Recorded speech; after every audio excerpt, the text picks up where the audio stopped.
ദൈവതിരുനാമം വാഴ്ത്തപ്പെടുമാറാകട്ടെ. വീണ്ടും വരുന്നവനായ യേശുക്രിസ്തുവിന്റെ നാമത്തിൽ എൻ്റെ എല്ലാ പ്രിയ ശ്രോതാക്കൾക്കും എൻ്റെ ക്രിസ്തീയ സ്നേഹവന്ദനത്തെ അറിയിക്കുന്നു.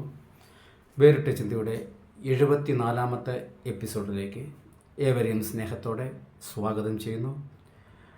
കഴിഞ്ഞ ചില ആഴ്ചകൾക്ക് മുൻപ് ഞാൻ ചെയ്തൊരു വീഡിയോയുടെ ബാക്കി ഭാഗമായിട്ടാണ് ഇന്ന് ചെയ്യാൻ ആഗ്രഹിക്കുന്നത്.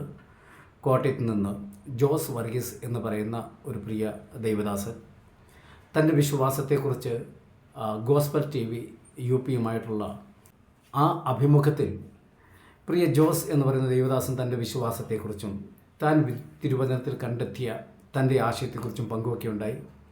എന്നാൽ തൻ്റെ ആശയം വിശുദ്ധ വേദപുസ്തകത്തിൻ്റെ സത്യ ഉപദേശത്തെയും അതിനെ അംഗീകരിച്ച് വിശ്വസിച്ച് ദൈവത്തെ ആരാധിക്കുന്ന വലിയൊരു സമൂഹത്തിനും വെല്ലുവിളിയുമായി തീർന്നതുകൊണ്ട് തിരുവചനത്തിൻ്റെ അടിസ്ഥാനത്തിൽ അദ്ദേഹം പറയുന്ന ഉപദേശത്തെ നമുക്കൊരു വീക്ഷണം നടത്തേണ്ടത് ആവശ്യമായതുകൊണ്ട്, വിശേഷാൽ അദ്ദേഹം വണ്ണസ് വിഭാഗം എന്നറിയപ്പെടുന്ന വിഭാഗത്തിലാണെന്ന് പ്രിയ ശ്രോതാക്കൾക്കറിയാം. എന്നാൽ ഞാൻ ഇതിനോടുള്ള ബന്ധത്തിൽ നമ്മുടെ ബഹുമാനപ്പെട്ട സെബാസ്റ്റ്യൻ പുന്നക്കൽ സാറ് പലരുമായി നടത്തിയ ത്രിത്വം എന്ന വിഷയത്തോടുള്ള ബന്ധത്തിലുള്ള ആ സംവാദത്തിൽ നിന്നും അന്ന് സംവാദത്തിലിരുന്ന പല പ്രമുഖരായ ദൈവദാസന്മാർക്കും മറുപടി കൊടുക്കാൻ കഴിയാതെ പോയത്, അതോ മറുപടി ഉണ്ടായിട്ടും സമയം ലഭ്യമല്ലാതെ പോയതിൻ്റെ കാരണത്താൽ പറയാൻ കഴിയാതെ പോയതോ എന്തുമാകട്ടെ, പക്ഷേ ശ്രോതാക്കൾക്ക് അത് ഒരു അപൂർണതയായി കിടക്കുകയാണ്. ആ വിഷയത്തെക്കുറിച്ചുള്ള ജ്ഞാനം പൂർണ്ണമായി അല്ലെങ്കിൽ അതിനെക്കുറിച്ചുള്ള ഒരു അറിവ് പൂർണ്ണമായി ലഭ്യമാക്കാൻ കഴിയാതെ പോയ ഒരവസ്ഥ ശേഷിച്ചതുകൊണ്ട് ഞാൻ അതിൻ്റെ അനുബന്ധമെന്ന നിലയിൽ ചില കാര്യങ്ങൾ ഉൾപ്പെടുത്തിക്കൊണ്ടും ചില ചോദ്യങ്ങൾ ഉൾപ്പെടുത്തിക്കൊണ്ടും തന്നെയല്ല, ബഹുമാനപ്പെട്ട പുന്നക്കൽ സാറ് ചോദിച്ച ചോദ്യങ്ങൾക്ക് മറുപടിയും കൊടുത്തുകൊണ്ട് ഏകദേശം 4 or 5 വീഡിയോ ഞാൻ ചെയ്തിരുന്നു. അതിൻ്റെ മറുപടി ഇതേവരെ വന്നില്ല. എന്നാൽ അതിൽ ഏതോ ഒരു എപ്പിസോഡ് ഞാൻ ഉൾക്കൊള്ളിച്ച ഒരാശയമാണ് ഇതിനകത്തും വന്നിട്ടുള്ളത്. അത് ഒരാവർത്തന വിരസത പോലെ ശ്രോതാക്കൾക്കത് അനുഭവമാകില്ല. മറിച്ച് നമുക്ക് കൂടുതൽ യാഥാർത്ഥ്യങ്ങൾ പഠിക്കുവാനും വചനത്തിൻ്റെ ചില മറഞ്ഞു കിടന്ന ഏടുകൾ നമുക്ക് ഒന്നും കൂടി പരിശോധിക്കുവാനും കാരണമായി തീരുമെന്ന് ഞാൻ കരുതുന്നു. അനുകൂലിച്ചും പ്രതികൂലിച്ചും കൊണ്ടുള്ള എല്ലാ കമൻറ്റുകൾക്കായി വളരെ നന്ദിയുണ്ട്. ദൈവം അനുഗ്രഹിക്കട്ടെ.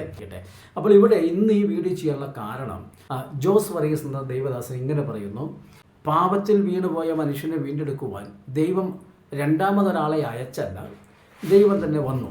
അദ്ദേഹത്തിൻ്റെ സ്വന്തം വാക്കിൽ താൻ എന്താ പറയുന്നത് നമുക്കൊന്ന് കേൾക്കാം. എന്നിട്ട് നമുക്കതിനെക്കുറിച്ച് വചനത്തിൽ ഒരു അന്വേഷണം നടത്താം. സൃഷ്ടികർത്താവായ ദൈവം ഏദൻ പർദീസയിൽ ആദം പാപം ചെയ്ത് വീണുപോയപ്പോൾ ദൈവത്തിൻ്റെ പദ്ധതിയാണ് സ്ത്രീയുടെ സന്തതി എന്നുള്ളത്. എന്ന് വെച്ചാൽ ദൈവം ഒരു രണ്ടാമതൊരു വ്യക്തിയെ അയക്കുകയല്ല, ദൈവം തന്നെയാണെന്നാണ് എബ്രായർ 2:14 പറയുന്ന മക്കൾ ജഡരക്തങ്ങളോട് കൂടിയവരാകൊണ്ട് അവനും ജഡരക്തങ്ങളോട് കൂടിയവരായി. അപ്പം താൻ പറയുന്നത് കേട്ടല്ലോ.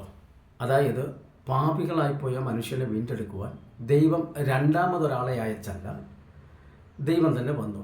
അത് എല്ലാവരും വിശ്വസിക്കുന്ന ഒരു കൂട്ടത്തിൽ ഉള്ളൊരു കാര്യം തന്നെയാണ്. പക്ഷേ ഇവിടെ നമ്മൾ തമ്മിൽ, അതായത് പിതാവ്, പുത്രൻ, പരിശുദ്ധാത്മാവ് എന്ന ത്രിയേക ദൈവത്തിൽ വിശ്വസിക്കുന്ന ഞാനും ബഹുമാനപ്പെട്ട ജോസ് വർഗീസ് എന്ന് പറയുന്ന ദൈവദാസനും തമ്മിലുള്ള ആശയത്തിലുള്ള വ്യത്യാസം. എന്നാൽ ഞങ്ങൾ രണ്ടുപേരെ മാത്രമല്ല ഉദ്ദേശിക്കുന്നത്, 2 വിഭാഗത്തെ ഉദ്ദേശിച്ചുകൊണ്ട് പറയുകയാണ്.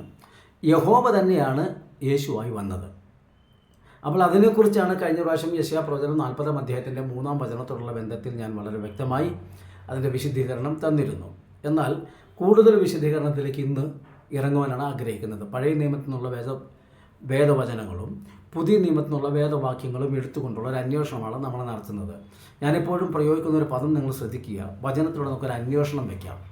ഇത് അന്വേഷണം യാഥാർത്ഥ്യമെന്ന് തോന്നുന്നത് നിങ്ങൾ അത് അംഗീകരിച്ചാൽ മതി, ഇല്ലാത്തവർ അംഗീകരിക്കേണ്ട. ഞാനും എനിക്ക് എൻ്റെ മനസ്സിലേക്ക് ദൈവാത്മാവ് പകർന്നു തന്നതെന്ന് ഞാൻ വിശ്വസിക്കുന്ന ഈ ചിന്തകൾ അല്ല സഹോദര, അത് തെറ്റാണ്, അങ്ങനെയല്ല ഇങ്ങനെയാണെന്ന് പറയാൻ ഒരാൾ വചനത്തിലൂടെ കടന്നു വന്ന് വചനത്തിൻ്റെ തെളിവുകളോട് കൂടി കടന്നു വന്നാൽ ഞാനത് തിരുത്തി കുറിക്കാൻ തയ്യാറാണ്. അതുകൊണ്ടാണ് നമ്മൾ ഒരുമിച്ച് അന്വേഷണം വയ്ക്കുന്നത്. അന്വേഷണങ്ങൾ എപ്പോഴും എത്തിച്ചേരണമെന്നില്ലല്ലോ. പക്ഷേ നിങ്ങൾക്കത് ഉൾക്കൊള്ളാൻ പറ്റുമെങ്കിൽ മാത്രം ഉൾക്കൊള്ളുക, അതാണ് എൻ്റെ ശരി. നമ്മളിതിനെക്കുറിച്ച് അന്വേഷിക്കാൻ പോകുന്നത് വിശുദ്ധ വേദപുസ്തകത്തിൽ യോഹന്നാൻ്റെ സുവിശേഷത്തിൽ 8-ാം അധ്യായത്തിൽ യേശു ക്രിസ്തു ഇതിനെക്കുറിച്ച് വളരെ വ്യക്തമായി ധാരാളം കാര്യങ്ങൾ പറയുന്ന ഒരധ്യായമാണത്. യേശു അവിടെ പറയുന്നത്, അതിൻ്റെ 8-ാമത്തെ അധ്യായത്തിൻ്റെ 16-ാമത്തെ വചനം, അതായത് യോഹന്നാൻ എഴുതിയ സുവിശേഷത്തിൽ, ഞാൻ ഏകനല്ല, എന്നെ അയച്ചവൻ എന്നോട് കൂടെയുണ്ട്, ഞാൻ ഏകനല്ല. ഇതിനെക്കുറിച്ച് നമ്മുടെ ബഹുമാനപ്പെട്ട പുന്നക്കൽ സാറ് ഒരു വിശദീകരണം നടത്തിയിട്ടുണ്ടായിരുന്നു. അതിന് ഞാനൊരു മറുപടിയും കൊടുത്തിട്ടുണ്ടായിരുന്നു. പക്ഷേ അദ്ദേഹത്തിൻ്റെ ഭാഗത്ത് നിന്ന് അനക്കമൊന്നുമില്ല. ഏതായാലും ചില മാസങ്ങളായിട്ട് തൃത്വം എന്നുള്ള വിഷയത്തെക്കുറിച്ച് സംവാദം തൻ്റെ ചാനലിൽ കാണുന്നില്ല. ഏകദേശം ഞാൻ ആ വീഡിയോ ഇട്ട കാലമൊക്കെ എനിക്ക് ഓർമ്മയുണ്ട്. മുസ്ലിം സംവാദങ്ങളൊക്കെ കാണുന്നുണ്ട്, പക്ഷേ ഇതങ്ങനെ കാണുന്നില്ല. എന്താണെന്ന് എനിക്കറിയില്ല. ഏതായാലും അദ്ദേഹം രംഗത്ത് വരുമെന്ന് പ്രതീക്ഷിക്കുന്നു. കാരണം അദ്ദേഹത്തിന് മുമ്പിൽ, അദ്ദേഹത്തിൻ്റെ അറിവിൻ്റെയും പാണ്ഡിത്യത്തിൻ്റെയും മുൻപിൽ നമ്മളൊന്നും ഒന്നുമല്ല. അതുകൊണ്ട് അദ്ദേഹം വരുമെന്ന് തന്നെ ഞാൻ പ്രതീക്ഷിക്കുന്നു. അപ്പോൾ ഇവിടെ പറയുന്നു, ഞാൻ ഏകനല്ല, എന്നെ അയച്ച ഒരു പിതാവുമുണ്ട്. വീണ്ടും അതിൻ്റെ 29-ാമത്തെ വാക്യത്തിൽ വരുമ്പോൾ എന്നെ അയച്ചവൻ എന്നോട് കൂടെയുണ്ട്, എന്നെ അയച്ചവൻ എന്നോട് കൂടെയുണ്ട്. അപ്പോൾ അവിടെ രണ്ട് വ്യക്തികളെ നമുക്കവിടെ കാണാൻ കഴിയുന്നുണ്ട്. പിന്നെ പറയുന്നു, ഞാൻ സ്വന്തമായി വന്നതല്ല, അവൻ എന്നെ അയച്ചതാകുന്നു. ഇവിടെ നമ്മൾ ശ്രദ്ധിക്കേണ്ട, അല്പം നമ്മൾ നിന്ന് ചിന്തിക്കേണ്ട ഒരു യാഥാർത്ഥ്യമുണ്ട്. ഞാൻ സ്വന്തമായി വന്നതല്ല. ആര്? ഞാൻ, അതൊരു വ്യക്തി. അവൻ എന്നെ അയച്ചതാകുന്നു. അപ്പം ഞാനെന്ന് പറയുന്നതും അവനെന്ന് പറയുന്നതും രണ്ട് വ്യക്തിത്വമാണ് നമുക്കിവിടെ കാണാൻ കഴിയുന്നത്. അപ്പോൾ നമുക്കിവിടെ ചിന്തിക്കാൻ കഴിയുന്ന ഒരു കാര്യം, ഇതിനോടുള്ള ബന്ധത്തിൽ തന്നെ ഈ ഞാനെന്ന് പറയുന്നതും അവനെന്ന് പറയുന്നതും ആരാകാനാണ് സാധ്യത? സംശയിക്കേണ്ട. ഞാനെന്ന് പറയുന്നത് യേശുവും അവനെന്ന് പറയുന്നത് യഹോവ എന്ന പേരുള്ള പിതാവായ ദൈവം. അപ്പോൾ അങ്ങനെയെങ്കിൽ, കാരണം അത് വളരെ വ്യക്തമാണ്, എന്നെ അയച്ച പിതാവെന്ന് പറയുന്നുണ്ട്, അപ്പോൾ തന്നെ അയച്ചവൻ ആരാണെന്നും പറയുന്നുണ്ട്. അത് ഞാൻ തെളിവിലേക്ക് കൊണ്ടുവരുന്നുണ്ട്. അപ്പോൾ അറിയാം ഞാനിപ്പോൾ പറഞ്ഞ പദത്തിനകത്ത് എന്തെങ്കിലും മിസ്റ്റേക്ക് ഉണ്ടോ, അതിനകത്ത് എന്തെങ്കിലും തെറ്റുണ്ടോ എന്ന് നമുക്ക് ഗ്രഹിക്കാൻ കഴിയും. അപ്പോൾ എൻ്റെ ചോദ്യം എന്ന് പറയുന്നത്, ഈ ഞാനും അവനും ഒന്നാകുന്നു. ഒന്നാകുന്നു എന്ന് പറയുന്നതിൻ്റെ വ്യാഖ്യാനം ഞാൻ പല പ്രാവശ്യം ഇട്ടിട്ടുള്ളതാണ്. അതായത് വിവാഹം കഴിക്കുന്ന സമയത്ത് ഭാര്യയോടും ഭർത്താവോടും പറയേണ്ടത്, ഇനി നിങ്ങൾ രണ്ടല്ല ഒന്നത്രേ എന്ന് വിചാരിച്ച് ഒരു ശരീരമായി തീരുകയോ ഒരു വ്യക്തിത്വമായി തീരുകയോ അല്ലല്ലോ ചെയ്യുന്നത്. അവരുടെ ലക്ഷ്യത്തിലും അവരുടെ അഭിപ്രായത്തിലും ജീവിതത്തിൻ്റെ രീതിയിലും എല്ലാവരും ഒന്നാണ്. അതാണ് ഉദ്ദേശിക്കുന്നത്. അതുപോലെ തന്നെ ഇവിടെ പിതാവ് അയച്ച ലക്ഷ്യവും പുത്രൻ വന്ന ലക്ഷ്യവും ഒന്നായതുകൊണ്ട് അവർ രണ്ടും ഒന്നാകുന്നു. അതൊക്കെ നമ്മൾ സാധാരണ സംസാര ഭാഷയിൽ ഉപയോഗിക്കുന്ന ഒരു പദമാണല്ലോ. ഇത് രണ്ടാണോ എന്ന് തെളിയിക്കുന്ന അനേക വേദവചനങ്ങൾ നമുക്ക് കാണാൻ കഴിയുന്നുണ്ട്. അതായത് നമ്മുടെ വെളിപ്പാട് പുസ്തകത്തിൽ 5-ാം അധ്യായത്തിൽ പറയുന്നുണ്ടല്ലോ, സിംഹാസനത്തിൽ ഒരുവനിരിക്കുന്നു.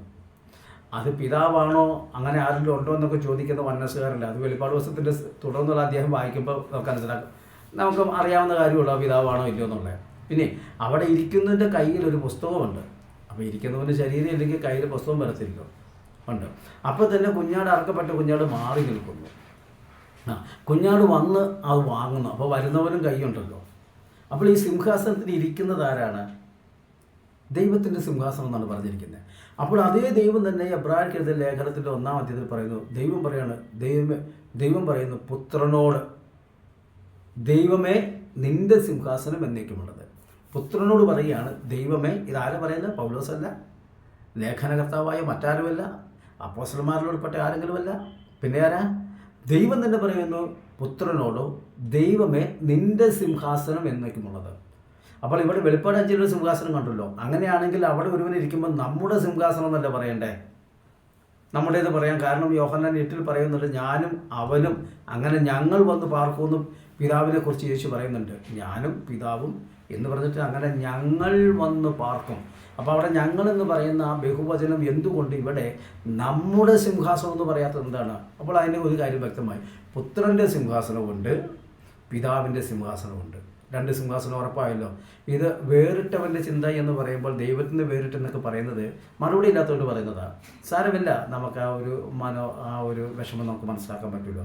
ഞാൻ തന്നെയാണല്ലോ വർഷങ്ങളോളം പഠിച്ചുകൊണ്ടിരുന്നൊരു ധാരണ തെറ്റാന്ന് പറയുമ്പോൾ എനിക്ക് മനസ്സിലൊരു വിഷമം ഉണ്ടാകും. അതിൻ്റെ ഒരു പ്രത്യേകത എന്ന് പറഞ്ഞാൽ മനുഷ്യന് ഹൃദയം മാറ്റിവെക്കാൻ തയ്യാറാണ്. ഒരു ഹൃദയത്തിൻ്റെ പ്രശ്നം ഉണ്ടായിക്കഴിഞ്ഞാൽ വേറൊരാളുടെ ഹൃദയം കൊടുക്കാൻ തയ്യാറായാൽ ലക്ഷങ്ങൾ മുടക്കിയാണെങ്കിൽ ഹൃദയം മാറ്റിവെക്കാൻ തയ്യാറാണ്. പക്ഷേ ഹൃദയത്തിൽ കടന്നുകൂടി ഒരാശയം, ഒരു പഠിപ്പിക്കൽ, ഒരു സിദ്ധാന്തം അത് മാറ്റിവെക്കാൻ തയ്യാറല്ല, മനസ്സിലാക്കില്ല. അതൊക്കെ ഒരു മനഃശാസ്ത്രം നമുക്ക് മനസ്സിലാക്കാൻ പറ്റുന്നത്. അവരോട് നമ്മൾ സഹകരിക്കാം, നമുക്ക് ദോഷമൊന്നുമില്ല, അതൊക്കെ സ്നേഹമുള്ളൂ. അപ്പോൾ നമ്മുടെ മടങ്ങി വരട്ടെ. അപ്പോൾ ഇവിടെ രണ്ട് ഞാനും അവനും. എൻ്റെ ചോദ്യം, ഈ യഹോവ തന്നെ യേശുവായിട്ടുണ്ട് വരുവാൻ, ആ സമയത്ത് ഇവർ സ്പ്ലിറ്റ് ആയതാണോ? രണ്ടായി വന്നതാണോ? ആണെങ്കിൽ ആ ദൗത്യം എന്ന് പറഞ്ഞാൽ മനുഷ്യനെ രക്ഷിക്കാനാണ്.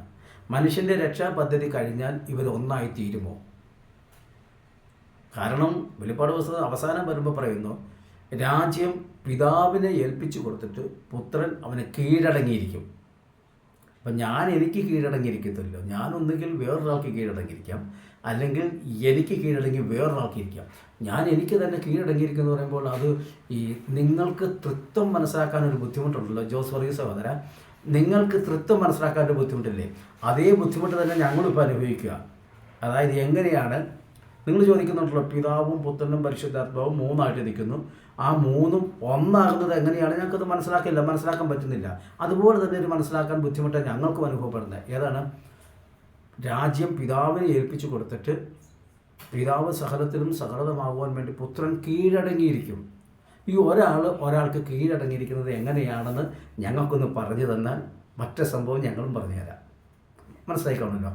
തന്നെയല്ല, ഇവിടെ ഈ രണ്ടായി വന്നല്ലോ, എന്നെ അയച്ച ഒരുവനുണ്ട്. അയച്ചവൻ കൂടെ വന്നതല്ല, ഞാൻ ഏകനല്ല, എന്നെ അയച്ച ഒരുവനുണ്ട്. അവനെവിടെയാ? സ്വർഗത്തില്ല. അതാണല്ലോ സ്നാന സമയത്ത് പറഞ്ഞ് ഇവൻ എൻ്റെ പ്രിയപുത്രൻ, ഞാൻ ഇവൻ പ്രസാദിച്ചിരിക്കുന്നു എന്ന് പറയുന്നത്. തന്നെയല്ല, ഞാൻ എന്നെ അയച്ചവൻ്റെ അടുക്കലേക്ക് ഞാൻ പോകുമെന്ന് പറയുമ്പോൾ ഉണ്ടല്ലോ, ഈ നിൽക്കുന്ന രണ്ട് പേരും, അതായത് പിതാവും പുത്രനും, ഇപ്പോൾ രണ്ട് വ്യക്തികളാണല്ലോ, ഇവർ എങ്ങനെയാണ് നിങ്ങൾ ഒന്നാക്കി കാണിക്കുന്നത്? ആ രണ്ടെണ്ണത്തിനെ നിങ്ങൾക്ക് ഒന്നാക്കി കാണിക്കാമെങ്കിൽ ഈ മൂന്നെണ്ണത്തിന് ഞങ്ങൾ ഒന്നാക്കി കാണിക്കാം. മനസ്സിലാവുന്നുണ്ടല്ലോ? ഇനി ജോസ് വർഗീസ് സഹോദരനോ അല്ലെങ്കിൽ വണ്ണസുകാർക്കോ മനസ്സിലായില്ലെങ്കിലും വേറിട്ട ചിന്തകൾ എന്നുള്ള പരിപാടി കേൾക്കുന്ന, വചനം പഠിക്കുന്ന ദൈവമക്കൾക്ക് അത് മനസ്സിലാകുന്നുണ്ട്. അവരുടെ ചിന്തയിലേക്ക് വരാനാണ് ഞാൻ കൂടുതൽ ഊതി പറയുന്നത്. അപ്പോൾ ഇവിടെ അയച്ച ഒരു വ്യക്തിയും അയക്കപ്പെട്ട ഒരു വ്യക്തിയുണ്ടെന്ന് യേശു ഇവിടെ വളരെ വ്യക്തമായി പറയുന്നു. തന്നെയല്ല, നമുക്ക് യോഹന്നാന്റെ സുവിശേഷം 8-ാം അധ്യായത്തിലൊരു വാക്യം വായിക്കുമ്പോൾ വളരെ വ്യക്തമായി ഒരു യാഥാർത്ഥ്യം നമുക്ക് പിടികിട്ടും. ഞാൻ വായിച്ച് കേൾപ്പിക്കാം. യോഹന്നാന്റെ സുവിശേഷം 8-ാം അധ്യായം 15 വാക്യങ്ങളാണ് വായിക്കുന്നത്.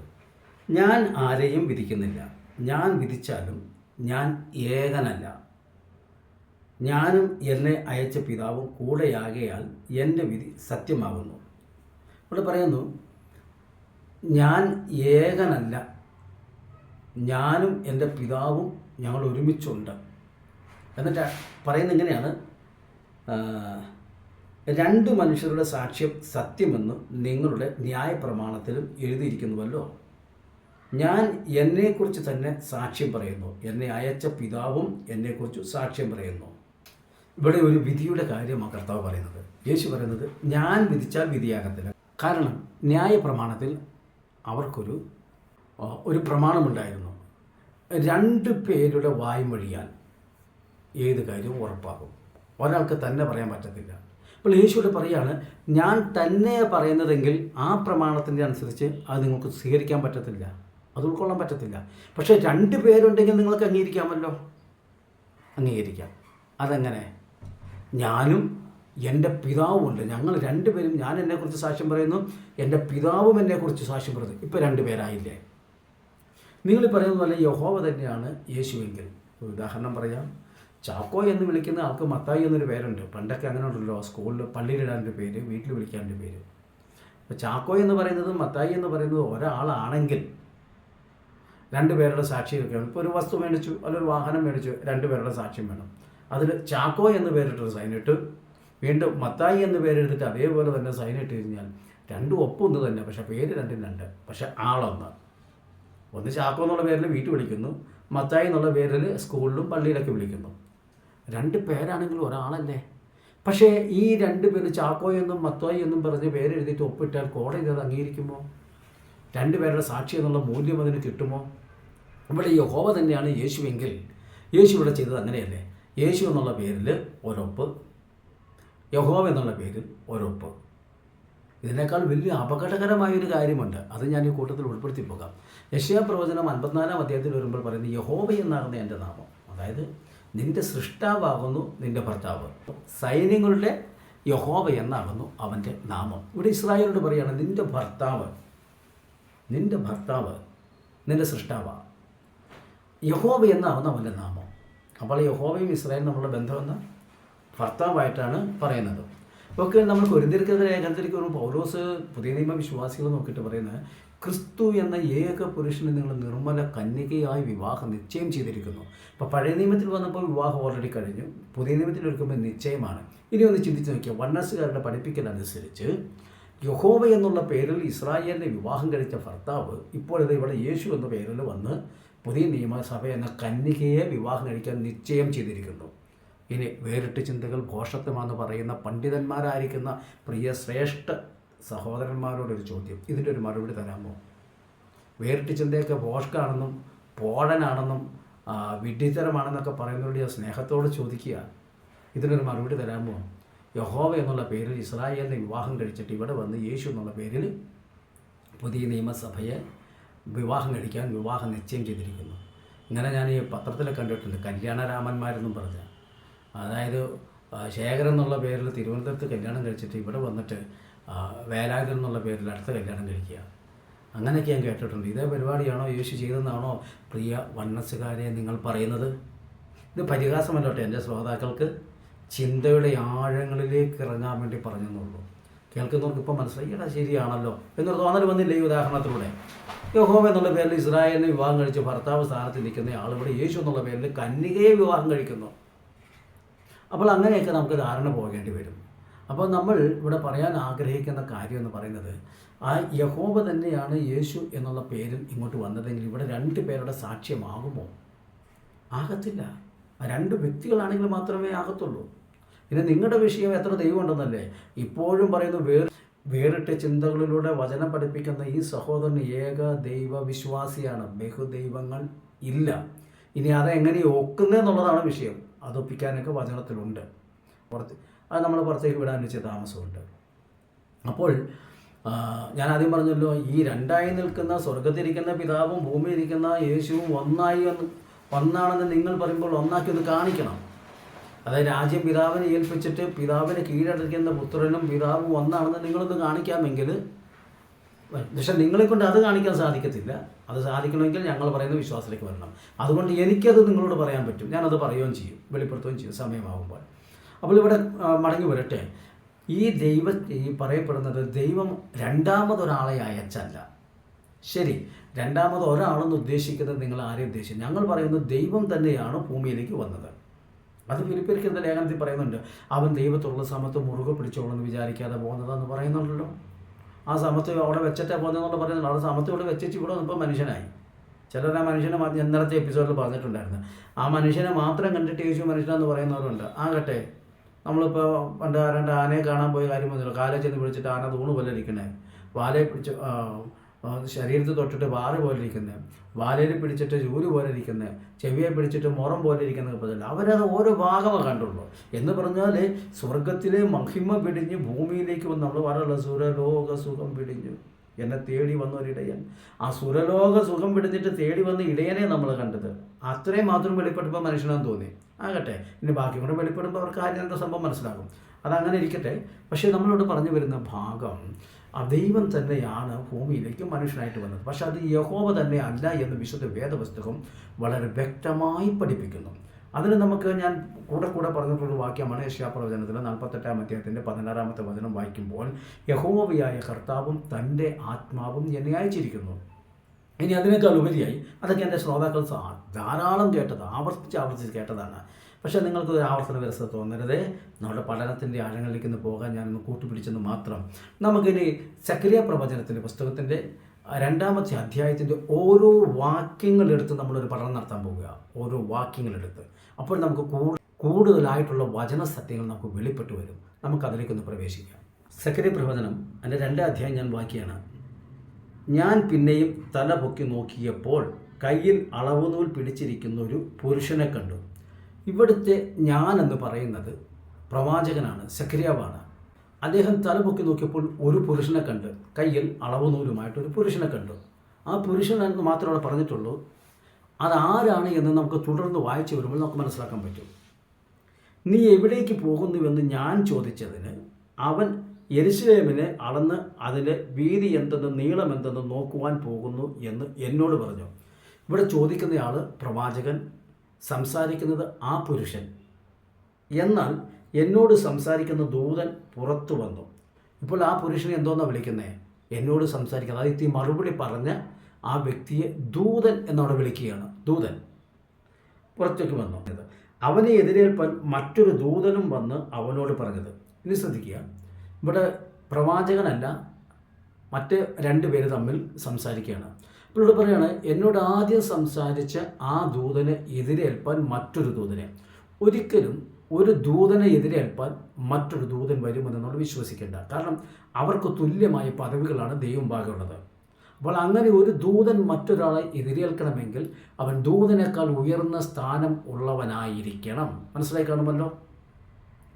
മനസ്സിലായി എന്ന് ഞാൻ കരുതുന്നു. അതായത് ആദ്യം മറുപടി പറഞ്ഞ ദൂതനെ, ആദ്യം താൻ കണ്ട പുരുഷനെ പിന്നീട് ദൂതൻ എന്ന് പരിചയപ്പെടുത്തുന്നു. ആ ദൂതനെ എതിരേൽപ്പാൻ വേറൊരു ദൂതൻ വരണമെങ്കിൽ ഇവർ തമ്മിൽ പദവിയിൽ ഏറ്റക്കുറച്ചിലുണ്ടായിരിക്കണം. തുല്യ സ്ഥാനമാണെങ്കിൽ അങ്ങനെ എതിരേൽപ്പാൻ വരത്തില്ല. ഇനി നമ്മൾ അന്വേഷിക്കുന്നത് ആരാണെന്നാണ്. നീ വേഗം ചെന്ന് ബാല്യക്കാരനോട് സംസാരിച്ച് യെരൂശലേം അതിലെ മനുഷ്യരുടെയും മൃഗങ്ങളുടെയും ബഹുത്വ നിമിത്തം മതിലില്ലാതെ തുറന്നു കിടക്കും എന്ന് പറയുക. എന്നാൽ ഞാൻ അതിനു ചുറ്റും തീമതിലായിരിക്കും, ഞാൻ അതിൻ്റെ നടുവിൽ മഹത്വമായിരിക്കുമെന്ന് യഹോവയുടെ അരുളപ്പാട്. ഇവിടെ ഞാൻ എന്ന് പറയുന്നത് യഹോവയല്ല ഉദ്ദേശിക്കുന്നത്, അത് യഹോവയുടെ അരുളപ്പാടാണ്. ഞാൻ അവിടെ അവർക്കതിന് നടുവിൽ മഹത്വമായിരിക്കും. അതിപ്പോൾ പെട്ടെന്ന് കേട്ടപ്പോൾ നിങ്ങൾക്കത് ഉൾക്കൊള്ളാൻ പറ്റിയില്ലെങ്കിൽ അടുത്തൊരു വാക്യം ഞാൻ വായിച്ച് അത് മനസ്സിലാക്കാം. അതായത് 10ാമത്തെ വാക്യം ഒന്ന് വിശദീകരിക്കാം. സിയോൻ പുത്രിയെ ഘോഷിച്ചുല്ലസിച്ച് സന്തോഷിക്കുക, ഇതാ ഞാൻ വരുന്നു, ഞാൻ നിങ്ങളുടെ മധ്യേ വസിക്കും എന്ന് യഹോവയുടെ അരുളപ്പാട്. ഇവിടെയും നമുക്ക് അങ്ങനെ തോന്നും, യഹോവ പറയുന്നത് യഹോവ തന്നെ വരുമെന്നാണ്. പക്ഷെ അതല്ല, ഇവിടെ പറയുന്ന വ്യക്തിയാണ് ഞാനെന്ന് ഉദ്ദേശിക്കുന്നത്. പക്ഷേ അരുളപ്പാട് ആരുടെയാണ്? യഹോവയുടെയാണ്. അത് വ്യക്തമാകുന്നത് അന്നാളിൽ പല ജാതികളും യഹോവയോട് ചേർന്ന് എനിക്ക് ജനമായിരിക്കും. യഹോവയോട് ചേരും, പക്ഷേ എനിക്ക് ജനമായിരിക്കും. ഉദാഹരണം പറഞ്ഞാൽ, നമ്മുടെ പ്രധാനമന്ത്രി ഒരു ഓർഡർ ഇടുകയാണ് എന്നെക്കുറിച്ച് തന്നെ, ഞാൻ ഈ ജില്ലയുടെ കെയർ ടേക്കറായിട്ട് ഇരിക്കും എന്ന് പ്രധാനമന്ത്രിയുടെ ഓർഡർ എന്ന് ഞാൻ പറഞ്ഞാൽ അത് പ്രധാനമന്ത്രി ഇരിക്കുമെന്നാണ് എൻ്റെ അർത്ഥം, ഞാൻ ഇരിക്കുമെന്നാണ് എൻ്റെ അർത്ഥം. ഞാൻ പറയുന്നത് എന്നെ ആ സ്ഥാനത്തേക്ക് വാക്കുമെന്ന്, ഞാൻ ആ സ്ഥാനത്തായിരിക്കുമെന്ന് പ്രധാനമന്ത്രി ഓർഡർ ഇട്ടു, പറയുന്നത് ഞാനല്ലേ. ഇതുപോലെ തന്നെ പറയുന്നത് അന്നാളിൽ യഹോവയോട് ചേർന്നിട്ട് എനിക്ക് ജനമായിരിക്കും. യഹോവയോട് ചേർന്നിട്ട് യഹോവയ്ക്ക് ജനമായിരിക്കും എന്നല്ല പറയുന്നത്, യഹോവയോട് ചേർന്നിട്ട് എനിക്ക് ജനമായിരിക്കും. മനസ്സിലായി കാണുമല്ലോ? അപ്പോൾ ഇതേ ആശയത്തിൽ തന്നെ പറയുകയാണ്, യെരൂശലേം അതിൻ്റെ മനുഷ്യരുടെ മൃഗങ്ങളുടെയും ബഹുത്വ നിമിത്തം മതിലില്ലാതെ തുറന്നു കിടക്കും എന്ന് പറയുക. എന്നാൽ ഞാൻ അതിന് ചുറ്റും തീമതിലായിരിക്കും, ഞാൻ അതിൻ്റെ നടുവിൽ മഹത്വമായിരിക്കും. ഈ മഹത്വം എന്താണെന്ന് കഴിഞ്ഞ എപ്പിസോഡിൽ ഞാൻ പറഞ്ഞിരുന്നു. പക്ഷേ ഒരു പക്ഷേ അത് കേൾക്കാത്തവരുണ്ടെങ്കിൽ അതെന്താണെന്ന് നമുക്കറിയാൻ യെശയ്യാവ് 40 നമുക്കൊന്ന് പോകാം. ഇവിടെ 40ാം അധ്യായത്തിൽ യോഹന്നാൻ സ്നാപകൻ വിളിച്ചു പറയുന്ന കാര്യത്തെക്കുറിച്ച് പറയുകയാണ്. എന്നിട്ട് എൻ്റെ 5ാമത്തെ വാക്യത്തിൽ വരുമ്പോൾ പറയുകയാണ്, യഹോവയുടെ മഹത്വം വെളിപ്പെടും, സകല ജഡവും ഒരേപോലെ അതിനെ കാണും. ഇത് യഹോവയ്ക്ക് വേണ്ടി വഴിയൊരുക്കാൻ പറഞ്ഞിട്ട് പറയാണ്, യഹോവയുടെ മഹത്വം അവിടെ വെളിപ്പെടും, സകല ജഡവും ഒരുപോലെ അതിനെ കാണും. അപ്പോൾ യഹോവയുടെ മഹത്വം കാണുമെന്നാണ് പറഞ്ഞിരിക്കുന്നത്. അത് ഏതാണെന്ന് ലൂക്കോസ് 2:30 വായിക്കുമ്പോൾ, യേശു ജനിച്ച് യേശുവിനെ ശുദ്ധീകരണ പ്രമാണം അനുസരിച്ച് ശുദ്ധീകരണത്തെ ദേവാലയത്തിൽ ചെല്ലുമ്പോൾ ആ പുരോഹിതനടുത്ത് കൈ പിടിച്ചിട്ട് പറയുന്നത്, ഞാൻ യഹോവയുടെ മഹത്വം കണ്ടുവല്ലോ. ആ മഹത്വത്തിൻ്റെ കാര്യം തന്നെയാണ് ഇവിടെയും പറയുന്നത്, ഞാൻ അതിൻ്റെ നടുവിൽ മഹത്വമായിരിക്കും. തുടർന്നുള്ള വാക്യങ്ങൾ നമ്മൾ വായിച്ചു വരുമ്പോൾ നമുക്ക് ഒന്നുകൂടി ഉറപ്പിക്കാൻ കഴിയും. നമുക്കൊന്നുകൂടി വായിക്കാം. വീണ്ടും എൻ്റെ 6ാമത്തെ വാക്യം, വടക്കേ ദേശം വിട്ടുകൊടുവിൻ എന്ന് യഹോവയുടെ അരുളപ്പാട്, ഞാൻ നിങ്ങളെ ആകാശത്തിൻ്റെ 4 കാറ്റുകളിലും കാറ്റ് പോലെ ചിതറിപ്പിച്ചിരിക്കുന്നല്ലോ എന്ന് യഹോവയുടെ അരുളപ്പാട്.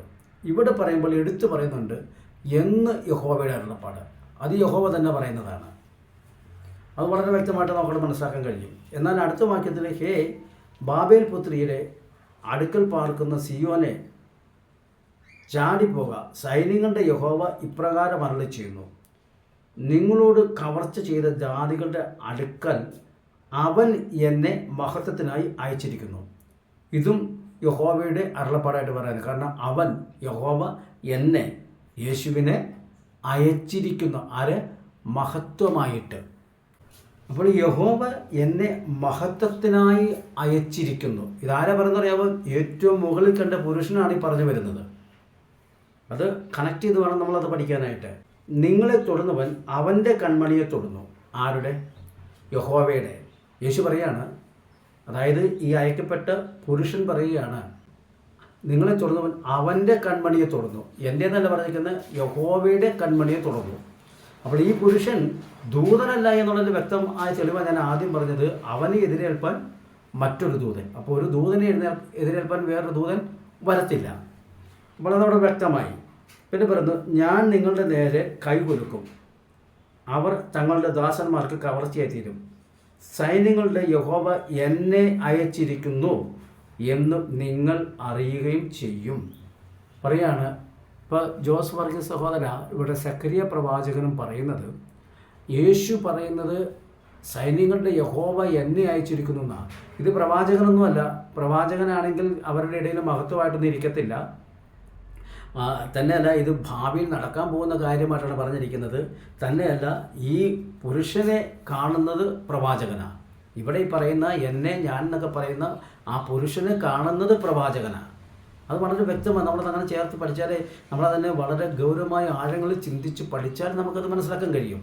അപ്പോൾ പറയുന്നത് യഹോവ എന്നെ അയച്ചിരിക്കുന്നു പറയുമ്പോൾ താങ്കൾ എന്താ പറഞ്ഞേ? രണ്ടാമതൊരാളെയല്ല അയച്ചത്. ഓക്കെ എന്ന് പറഞ്ഞ ദൈവമല്ലാത്ത ഒരാളെ അല്ല അയച്ചത്, ദൈവമായവനെ തന്നെ അയച്ചത്. അയക്കാനൊരു യഹോവ ഉണ്ടായിരുന്നുവെന്ന് യെശയ്യാവ് 48:16 നമ്മൾ വായിച്ചല്ലോ. ഇനി നമുക്ക് താഴോട്ട് വായിക്കാം. സിയോൻ പുത്രിയെ ഘോഷിച്ചുല്ലസിക്കുക, സന്തോഷിക്കുക, ഇതാ ഞാൻ വരുന്നു, ഞാൻ നിൻ്റെ മധ്യേ വസിക്കും എന്ന് യഹോവയുടെ അരുളപ്പാട്. ഇവിടെ പറയുന്നത് യഹോവ തന്നെയാണ് പറയുന്നത്, ഞാൻ വരുന്നു. അത് യെശയ്യാ പ്രവചനം 35-ാം അധ്യായത്തിൽ നിന്ന് ഒരിക്കൽ നമ്മുടെ പൊന്നക്കൽ സാറ് സംവാദത്തിൽ പറഞ്ഞു, അവൻ ആരെയും അയച്ചല്ല, അവൻ തന്നെ വന്ന് രക്ഷിക്കും. എന്നിട്ട് ചോദിക്കുക, വന്നതാരാ? അതായത് യഹോവ തന്നെ വന്ന് രക്ഷിക്കും. യഹോവ ആരെയും അയച്ചല്ല വന്നത്, ആരെയും അയച്ചല്ല രക്ഷിക്കുന്നത്, യഹോവ തന്നെയാണ് വന്ന് രക്ഷിക്കുന്നതെന്ന് പറഞ്ഞു. എന്നിട്ട് ചോദിക്കുക, വന്നതാരാ? യേശു. അപ്പോൾ യേശു തന്നെയല്ലേ യഹോവ? അപ്പോൾ അതിന് ഞാൻ മറുപടി പറഞ്ഞിട്ടുണ്ട്, സാറേ അത് യേശു നിങ്ങൾ പറയുന്നത് പോലെ വന്നു എങ്കിൽ തൊട്ട് താഴോട്ട് വായിച്ചു നോക്കുക. യെശയ്യാ 35 അധ്യായത്തിൽ അവിടെ യെരുശലേമിൻ്റെ അവസ്ഥ മാറുന്നത് പറയുന്നത് സ്വൈര്യമായിരിക്കും, അവിടെ സിംഹം ഉണ്ടാകത്തില്ല, അവിടെ കുരുടരുണ്ടാകത്തില്ല, മുടന്തനുണ്ടാകത്തില്ല, അവിടെ യാതൊരുവിധ ദുർനടപ്പുകാരുണ്ടാകത്തില്ല, എന്നും സമാധാനമായിരിക്കും എന്നെല്ലാം പറയുന്ന ഒരവസ്ഥ യെരുശലേമിൽ സ്ഥാപിതമായോ? സ്ഥാപിതമായില്ലെങ്കിൽ ഞാൻ ആ വീഡിയോ ചെയ്യുന്നത് എനിക്ക് തോന്നുന്നു കഴിഞ്ഞ ഡിസംബർ ഒക്ടോബറിലൊക്കെ, അതായത് നമ്മുടെ അവിടെ ഈ പറയപ്പെടുന്നതായ ഇസ്രായേലിലേക്ക് ബോംബ് പടപടാതെ ചെന്ന് വീഴുന്ന സമയത്താണ് ഞാൻ ഈ വീഡിയോ ചെയ്യുന്നത്. അപ്പോൾ അങ്ങനെ അവൻ വരുന്ന സമയത്ത് യെരുശലേം സമാധാനമായിരിക്കും എന്ന് പറയുമ്പോൾ അത് അവൻ വന്നു എന്നാണ് എൻ്റെ അർത്ഥം. യെരുശലേമിൻ്റെ ഇപ്പോഴത്തെ അവസ്ഥ നമുക്കറിയാമല്ലോ. ഒരിക്കലും അണയാത്ത ഉമിക്കുണ്ടത്തിലെ തീ പോലെയല്ലേ യെരുശലേമിൽ സമാധാനം കിടന്ന് പോയെന്നേ. അപ്പോൾ അവൻ വന്നുവെങ്കിൽ ഈ സമാധാനം അവിടെ പോയി. അപ്പോൾ ഒരു കാര്യം വ്യക്തമാണ്, ഇത് 1000 ആണ്ട് ആഴ്ചയെക്കുറിച്ച് പറയുന്ന കാര്യമാണെന്നുള്ള കാര്യം വ്യക്തമാണ്. അത് വചനത്തിൻ്റെ ആഴമേറിയ പഠനത്തിലേക്ക് പോകുമ്പോൾ നമുക്ക് മനസ്സിലാക്കാൻ പറ്റും. അപ്പോൾ ഇവിടെ അത് തന്നെ പറയാണ്, ഞാൻ നിൻ്റെ മധ്യേ വസിക്കുമെന്ന് യഹോവയുടെ അരുളപ്പാട്. അത് യഹോവ വരുന്ന കാര്യമാണ് പറഞ്ഞിരിക്കുന്നത്. ഇവിടെ ഞാൻ 3 വ്യക്തികളെയാണ് ഇവിടെ ഞാനെന്ന് അഭിസംബോധന ചെയ്യുന്നത്. ഒന്ന്, തുടക്കത്തിലെ ഈ കാഴ്ച കാണുന്ന പ്രവാചകൻ സ്വയമായി പറയുമ്പോൾ ഞാനെന്ന് പറയുന്നു. 2, അയക്കപ്പെട്ട യേശുവിൻ്റെ കാര്യം പറയുമ്പോൾ ഞാനെന്ന് പറയുന്നു. 3-ാമത് യഹോവയുടെ അരുളപ്പാട് അത് അതുപോലെ തന്നെ കൊട്ടേഷനായി എടുത്തു പറയുമ്പോൾ ഞാനെന്ന് പറയുന്നു. അപ്പോൾ മനസ്സിലാക്കി കാണുമല്ലോ. നമുക്ക് ഭാഷയുടെ വ്യാകരണമൊക്കെ അറിയാവുന്നവരായതുകൊണ്ട് നമുക്കത് എടുത്ത് പഠിപ്പിക്കേണ്ട കാര്യമൊന്നുമില്ല. ഇവിടെ ഞാൻ എന്ന് പറയുന്നത് 3 വ്യക്തികളെ ആണ് ഉദ്ദേശിച്ച് പറയുന്നത്. ഇപ്പോൾ പറയുന്നു ഞാൻ അവിടെ വസിക്കും. എന്നിട്ട് അത് പറയാണ്, പിന്നെ അടുത്ത് പറയണ, അന്നാളിൽ പല ജാതികളും യഹോവയുടെ ചേർന്ന് എനിക്ക് ജനമായി തീരും. ആദ്യത്തെ സംഭവം അവിടെ പറഞ്ഞു തീർത്തു, 10-ാം വാക്യത്തിലെ കാര്യം പറഞ്ഞു തീർത്തു. ഇനി ഭാവിയിൽ നടക്കാൻ പോകുന്നത് പറഞ്ഞാൽ അന്നാളിൽ, അത് പറയുന്നത് യേശുവാണ്.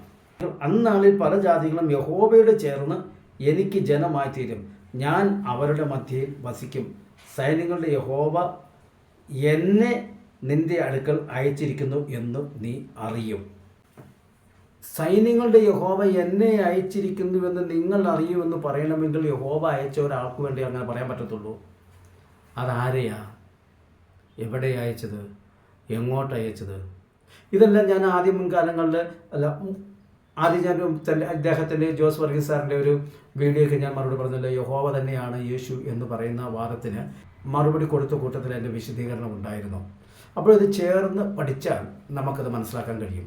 അതുകൊണ്ട് ഞാൻ പ്രിയ വണ്ണസ് ഉപദേശത്തിൽ പറയുന്ന പ്രിയ ജോസ് വർഗീസ് സാറിനോട് പറയാനുള്ളത്, അദ്ദേഹത്തിൻ്റെ വീഡിയോയിൽ പറയുന്നുണ്ട്, അദ്ദേഹം പല പ്രമുഖരെ സംവാദത്തിനായിട്ട് വിളിച്ചു, പക്ഷേ അവരാരും വന്നില്ല. അദ്ദേഹമല്ല വിളിച്ചത്, അദ്ദേഹത്തിൻ്റെ കൂട്ടത്തിലുള്ള വേറൊരു അബ്രാഹാം കുട്ടി എന്ന് പറയുന്ന ഒരു മനുഷ്യനാണ് വിളിച്ചത്. ഞാൻ പറയുകയുണ്ടായി, അബ്രാഹാം കുട്ടി എന്ന് പറയുന്ന മനുഷ്യനെ വിളിച്ചതെങ്കിൽ ആരും പോകത്തില്ല. കാരണം വിശുദ്ധ വചനവുമായി ബന്ധപ്പെട്ട് സോഷ്യൽ മീഡിയയിൽ ആരെങ്കിലും തല കാണിച്ചിട്ടുണ്ടെങ്കിൽ അവരെല്ലാം ഈ അബ്രാഹാം കുട്ടി എന്ന് പറയുന്ന മനുഷ്യൻ്റെ വായിൽ നിന്നുള്ള അന്യഭാഷ കേട്ടിട്ടുള്ളവരാണ്. ഞാനും കേട്ടു. കാരണം മറുപടി ഇല്ലാതെ വരുമ്പോൾ അദ്ദേഹം അങ്ങനെയൊക്കെ പറയും. എങ്കിലും നല്ല സ്നേഹമുള്ളൊരു മനുഷ്യനാണ് കേട്ടോ.